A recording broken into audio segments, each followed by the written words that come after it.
नमस्कार और स्वागत है आपका हमारे इस चैनल पर, जहां हम लाते हैं सच्ची घटनाओं पर आधारित वो कहानियां जो आपको सोचने पर मजबूर कर देंगी कि आखिर ऐसा हुआ कैसे।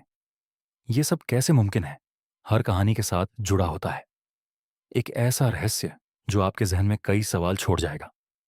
मुझे उम्मीद है कि वीडियो देखने के बाद आप मुझे ज़रूर बताएंगे कि आपको ये कहानी कैसी लगी।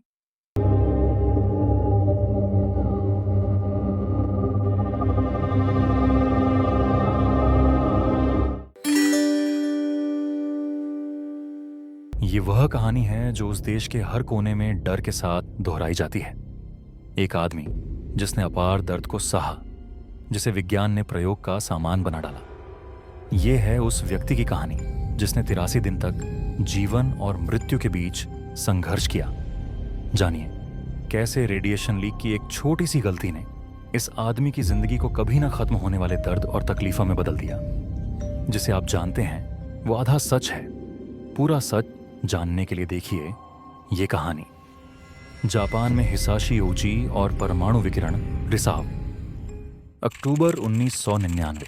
जापान का टोकामुरा न्यूक्लियर प्लांट, एक ऐसी जगह जहां हर कदम सावधानी से उठाया जाता है, जहां हर क्रिया की गिनती होती है और जहां एक छोटी सी भूल का मतलब हो सकता है तबाही।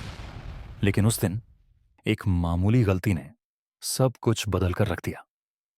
30 सितंबर 1999। जापान के टोकामुरा न्यूक्लियर पावर प्लांट में एक आम दिन जैसा ही लग रहा था। 35 वर्षीय तकनीशियन हिसाशी ओउची अपने काम पर हमेशा की तरह पहुंचे थे, लेकिन उन्हें यह बिल्कुल अंदाजा नहीं था कि आज का दिन उनकी जिंदगी को हमेशा के लिए बदल देगा। ओउची अपने दो साथी मसातो शिनोहारा और युताका योकोकावा के साथ यूरेनियम ईंधन की एक खेप तैयार कर रहे थे। उन्हें एक ऑर्डर जल्दी से पूरा करना था और इस हड़बड़ी में उन्होंने सुरक्षा नियमों को नजरअंदाज कर दिया। उन्होंने एक शॉर्टकट अपनाया जो जल्दी ही जानलेवा साबित होने वाला था। क्या पता था कि उनकी यह जल्दबाजी एक अनजान कदम और सब कुछ बदलने वाला था। एक खौफनाक त्रासदी की शुरुआत होने वाली थी। ना तो सही उपकरण थे और ना ही कोई विशेष प्रशिक्षण ओची ने अपने हाथों से यूरेनियम के अत्यधिक सघन घोल को टैंक में उड़ेल दिया। लेकिन तभी एक चमकदार नीली चमक फटी। कुछ भयानक हो चुका था।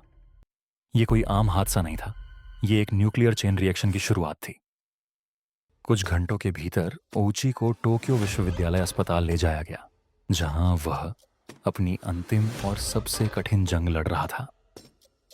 डॉक्टर भी इस स्थिति में अनजान थे, क्योंकि किसी ने कभी इतनी भारी मात्रा में विकिरण झेलने के बाद जिंदा रहने की उम्मीद नहीं की थी। पहले लक्षण बेहद दर्दनाक थे।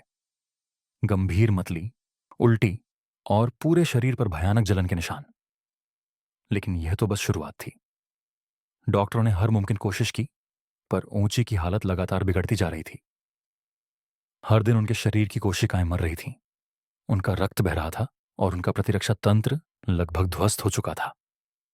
डॉक्टर इस स्थिति को संभालने के लिए नए नए उपचार आजमा रहे थे, क्योंकि इस प्रकार के रेडिएशन एक्सपोजर का पहले कोई विशेष इलाज मौजूद नहीं था। ओची का दर्द कभी भी कम नहीं हुआ। हर सांस, हर पल उनके लिए एक चुनौती थी। डॉक्टरों ने कभी हार नहीं मानी और ओची ने भी अपनी जिंदगी की जंग में अपनी तरफ से कोई कसर नहीं छोड़ी। ये कहानी सिर्फ एक व्यक्ति की नहीं, बल्कि उस इंसानियत की भी है जिसने सभी बाधाओं के बावजूद जीवन फिर से जीने के लिए अपनी पूरी ताकत लगा दी।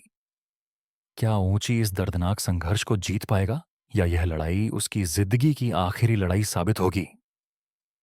ऊंची की दर्द भरी चीखें अस्पताल की दीवारों को चीरती जा रही थीं, लेकिन उसके परिवार ने डॉक्टरों से विनती की, उसे मरने मत दो। ऊंची की हालत दिन ब दिन बिगड़ती जा रही थी, लेकिन उसके परिवार को उम्मीद थी कि वह सामान्य हो जाएगा। उनकी आंखों में उम्मीद की चमक और दिल में विश्वास था कि डॉक्टर किसी चमत्कार की तरह ऊंची की जान बचा लेंगे। डॉक्टरों की टीम एक गहरे नैतिक संकट में फंसी हुई थी। वे जानते थे कि ऊंची का शरीर धीरे धीरे जवाब दे रहा है। हर पल, हर क्षण उसके लिए एक नया दर्द लेकर आता था। उसकी स्थिति ऐसी थी कि कोई भी इलाज मरीजों पर बेअसर सा लग रहा था। परिवार की दलीलों और डॉक्टरों की विवशता के बीच समय बीतता जा रहा था। ये सवाल उनकी आत्माओं को झकझोर रहा था। क्या ओंची के जीवन के लिए इस दर्दनाक लड़ाई को जारी रखना सही होगा, या क्या यह उसकी आत्मा की शांति के खिलाफ होगा? आखिरकार 21 दिसंबर 1999 को 83 दिनों की अत्यधिक पीड़ा के बाद हिसाशी ओची का दिल धड़कना बंद कर गया।